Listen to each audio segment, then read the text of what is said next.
자, 이제 사도행전 15장 22절 29절 하기 전에 우리 이제 앞부분에 믿음으로 구원을 받는다는 것 로마서에서 다시 한번 더 잠깐 확인해 보겠습니다. 자, 말씀이 내게 가까워 내 입에 있으며 내 마음에 이제 있다 하였으니, 이제 이게 신명기 31장인가의 말씀일 거예요.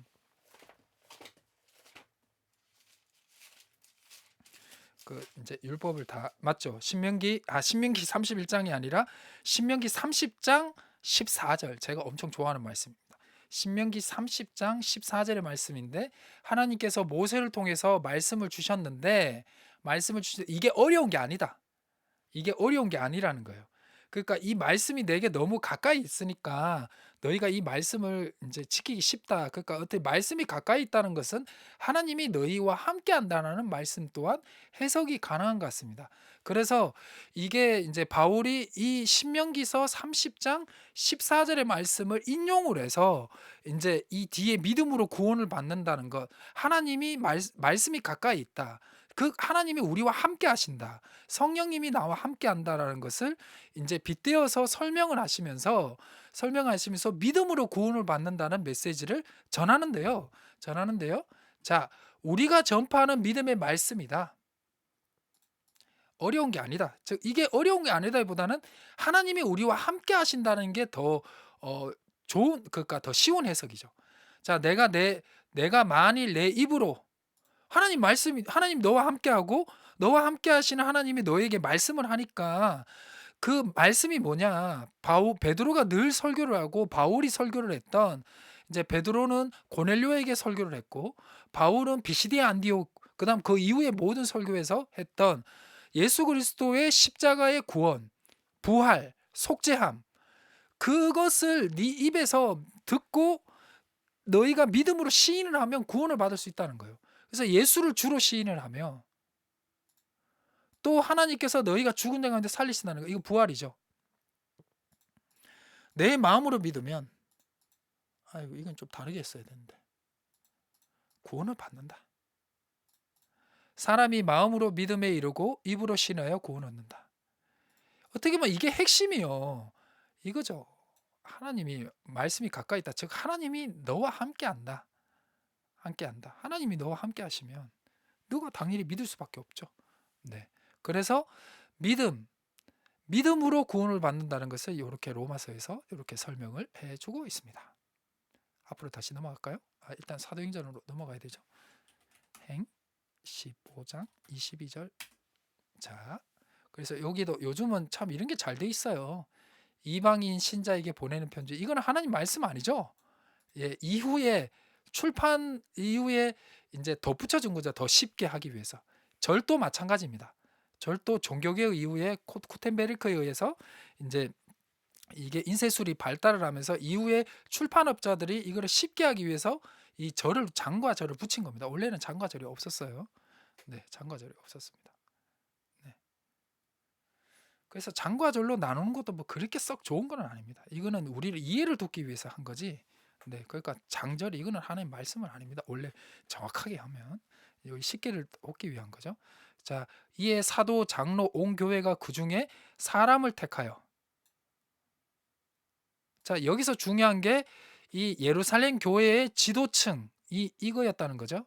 완전 우리 장로교랑 똑같죠. 자, 사도, 장로, 온 교회, 회중들.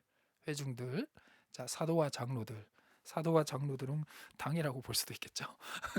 회중은 네, 그 뭐죠? 우리 재직회와 공동회에. 네, 이거를 그러니까 당회를 거쳐서 재직회와 공동회를 거쳐 가지고 자, 사람을 택해서 바나바와 바울과 함께 안디옥으로 보냈습니다.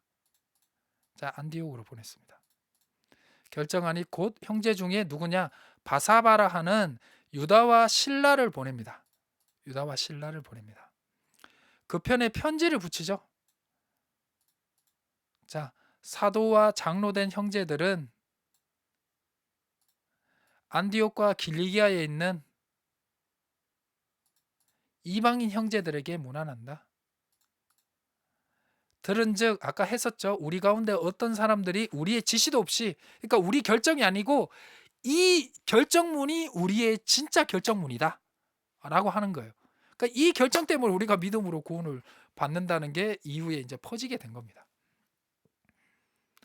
사람을 택하여 우리 주 예수 그리스도의 이름을 위하여 생명을 아끼지 아니한 자인 우리가 사랑하는 바나바와 바울. 아우, 너무 극찬이죠.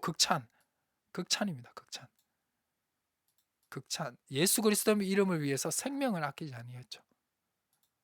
바울은 그렇게 하죠. 이후에도. 예. 우리 사도행전 21장에서 이제 예언으로도 이제 너 예루살렘 가면 죽는다. 그랬는데도 아니 나는 죽을지언정 가겠다. 하죠. 자, 함께 보내기를 만장일치. 만장일치 나오기 힘들죠. 그리하여 유다와 실라를 보낸다. 그들도 그 일로 말로 전하리라. 성령과 우리는 이 요긴한 것들 외에는 아무 짐도 너희에게 지우지 않은 줄을 안다. 이 요긴한 것이 뭐죠?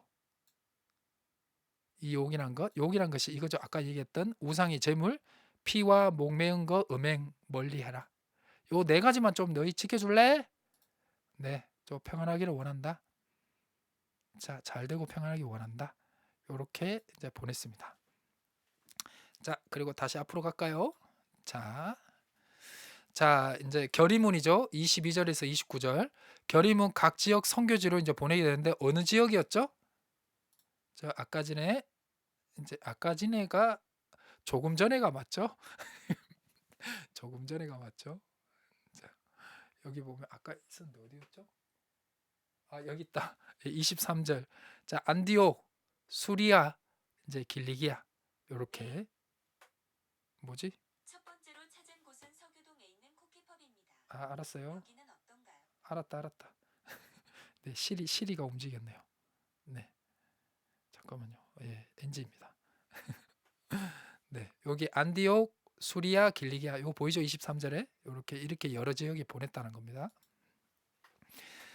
자, 결의문을 각 선교지로 보내서 편제의 구조로 되어 있습니다. 그래서 편제의 소도에는 사도들과 장로들, 이제 지도 체제 변화, 이제 어떤 이렇게 지도 체제가 이렇게 자기들이 결의해서 한 사람의 야고보가 이렇게 했다 해서 아니라 모든 사람들이 다시 한 번 더 투표를 해서 만장일치로 보낸 권위 있는 한 사람의 권위가 아니라 이거는 예루살렘 교회에서 승인을 하는 어떤 편지다라고 이야기를 하고 있습니다. 그래서 편지 본문은 뒤에 나옵니다. 그래서 야고보 등은 견해가 다르다. 네, 이거 내가 뭐 때문에 그랬죠? 야고보 등은 견해가 다르다. 이제 이 얘기는 이제 너희가 원래 이제 15장 1절에 갔던 사람들과 야고보 즉 우리 예루살렘 교회와 견해는 다르다. 그들은 우리 지시 없이 간 사람들이다. 얘기를 하는 겁니다. 자, 24절에 나오죠. 어떤 사람들이 우리의 지시도 없이 갔다. 그러니까 우리와 의견이 일치하지 않는 우리의 어떤 결의로 간 사람은 아니다라는 겁니다. 자, 그래서 대표단을 파송하는데 유다와 실라를 보내게 되죠. 유다 실라 보내하고 결정 내용은 이방인들에게는 율법의 짐을 지우지 않겠다. 그래서 그러나 너희들 또한 이 네 가지만큼은 지어줬으면 좋겠다. 우상, 그다음 우상에서 바쳐진 재물 먹지 마라. 그다음 피 먹지 마라. 그다음 목매인 것 안 되고 그다음 이제 할례 아니죠. 뭐였죠? 나도 다 갑자기 다 안 이어지네요. 자, 예. 자, 우상의 더러운 것, 음행, 목매에 죽인 것, 그다음 피는 먹지 마라라는 것입니다. 그래서 이제 이 사도행전에 이제 예루살렘 사도회의를 이제 결론을 내리면요. 예루살렘의 유대 특수주의자들은 할례 문제를 양보를 했고요. 안디옥 교회의 구원의 보편주의자들은요. 이 부가적인 율법 조항을 받아들입니다. 그러니까 서로 타협을 했어요. 즉 이방인 그리스도인들과의 율법의 문제가 이제 드디어 합의가 된 겁니다. 그러니까 무조건 믿음으로 구원받고 율법을 안 지킵니다. 그게 아니라 각각을 양보를 했어요. 양보를 한 겁니다. 네. 이게 이제 어떻게 보면 유대인들의 토론 문화의 아주 중요한 이제 문화이거든요. 네. 자, 넘어갈게요. 그래서 이제 안디옥에 대한 보고가 이제 마지막 30절에서 35절에 이제 보고를 이제 편지를 이제 유다와 실라를 통해서 보냈잖아요. 그래서 이제 그거를 이제 수리아 안디옥 교회가 받아들였는데 그 부분을 보고 너무 이제 기뻐했죠. 네, 기뻐했습니다. 그러니까 어떻게 보면 우리가 졌네 그게 아니라 서로 타협해서 가장 좋은 이제 결의안을 이제 만들었기 때문에 그거를 서로 이제 받아들이게 된 겁니다. 그래서 유대인들 입장에서는 율법을 무시를 안 당하게 됐고 유대인 그리스도인들 입장에서는 그리고 이방인 그리스도인들에게는 하나님의 말씀대로도 살아가야 된다. 그러니까 구약의 성경을 인정을 한다라는 부분까지도 이제 넓혀지면서 이제 뭐랄까 새로운 유대교가 아니라 예수 그리스도를 구원자로 믿는 그리스도교가 탄생을 어떻게 하게 되는 이제 완전히 유대교 안에 있는 게 아니라 유대교와 분리되는 그리스도교가 이제 어떻게 보면 이제 시작이 이제 됐다고 보시면 되겠습니다. 그러니까 어떻게 보면 행정적으로 이제 그렇게 이제 시작이 이제 여기서부터 실질적으로 이제 합법화하고 됐다. 이제 유대교와 완전히 이제 달라지는 부분이 이제 됐다라고 보시면 되겠습니다. 그래서 15장 30절에도 35절도 한번 쭉 볼까요? 네. 자, 30절에서 35절. 자, 그들이 작별을 하고 안디옥에 내려갔죠? 예, 무리들을 모은 후에 편지를 전했죠. 자, 위로의 말을 기뻐했죠. 이게 엄청 위로가 됐던 것 같아요. 유다와 실라도 선지자라 얘들도 선지자입니다. 보통이 아니죠. 여러 형제들을 권면하고 또 구원했어요. 그러니까 얘들이 와서 그냥 편지만 보내고 간 것이 아니라 예루살렘에서의 지도자급이었기 때문에 이 사람들도 대단한 사람들이었기 때문에 거기에서 하나님의 말씀을 전하고 이렇게 가르쳤다라는 것이겠죠. 그거를 받아들였고요. 자, 얼마 있다가 이제 평안히 가게 되죠, 그들이. 그래서 전송을 형제들에게 받고 자기를 보낸 사람들, 즉 예루살렘으로 돌아가게 된 것입니다. 자, 바울과 바나바는 안디옥에서 이제 계속 있으면서 수단 다른 사람과 하나님 사람들과 함께 주의 말씀을 가르치고 전파했습니다. 네, 이래서 이제 예루살렘 사도회의가 마무리가 되게 됩니다. 끝. 네, 끝 맞죠? 네, 그래서 요거 정리해 끝나죠. 그래서 안디옥 교회에서 사도 결의의 사항을 기쁘게 받아들입니다. 기쁘게 받아들이고요. 유다와 실라는 회의의 결과의 전과 후를 예루살렘으로 이제 다시 가져가게 되고요. 이제 유다와 실라는 회의의 결과를 전한 후에 예루살렘에 다시 돌아가요. 우리 거기서 머무르지 않았어요. 그리고 바울과 바나바는 이제 안디옥에서 계속 목회를 하게 되고 이후에 이제 바울이 이제 바나바에게 제안을 해가지고 우리 또 선교 나가자라고 합니다. 왜냐하면 바울과 바나바가 빠지면서 그들은 지도자급이 아니었기 때문에 다시 지도자급은 거기에 이제 수리 안디옥에서 누굴 세웠지 않겠습니까? 네, 세웠지 않겠습니까? 근데 이들이 더 대단하죠. 그랬는데 바울과 바나바가 어떻게 보면 바울이 우리가 있어야 할 곳은 여기가 아니고 우리의 부르심은 목회가 아니라 선교다라고 해서 그 어떻게 보면 수리 안디옥 교회 있으면 얼마나 좋겠어요. 자기도 잘 그걸 떠납니다. 그게 이제 2차 전도 여행의 시작이고 2차 전도 여행의 여러분들이 가장 유명한 메시지는 제가 전에 한번 설교도 했는데 옥문이 열리는 찬양과 기도를 했더니 옥문이 열리는 근데 나가지 않는 그런 일들 그거를 제가 다음 주에 해드리도록 하겠습니다. 다음 주에는 15장부터 해서 16장을 한번 이렇게 꼼꼼하게 해드리도록 하겠습니다.